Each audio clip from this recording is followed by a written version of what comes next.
వృషభ రాశి వృషభ రాశి వారికి రెండు గ్రహాల యొక్క ఉనికి ఈ వారం అంతా కూడా మేలు చేస్తోంది.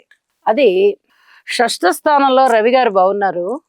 ఇక ఏకాదశంలో శని గారు బాగున్నారు. ఎప్పుడైతే రెండు గ్రహాల అనుకూలత ఉందో అన్ని విధాలా బానే ఉంటుందండి అని చెప్పడం జరుగుతుంది. కానీ 7 గ్రహాల వ్యతిరేకత ఉంది కదా. మరి ఈ 7 గ్రహాల వ్యతిరేకతని ఏ విధంగా తట్టుకోవాలి అంటే లలితా సహస్రనామ పారాయణ తప్పనిసరిగా చెయ్యాలి. అలాగే ఇష్టదేవతని తప్పనిసరిగా ఆరాధించాలి.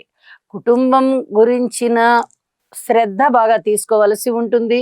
మాతృవర్గ రీత్యా సహాయ సహకారాలు లేవు. సంతాన రీత్యా కూడా మీరు ఇప్పుడు ఏమీ మాట్లాడేటటువంటి కాలం కాదు. ఇది చాలా చాలా జాగ్రత్తగా ఉండవలసినటువంటి అంశం. అలాగే ఆరోగ్య రీత్యా జాగ్రత్తగా ఉంటూ ఉండాలి.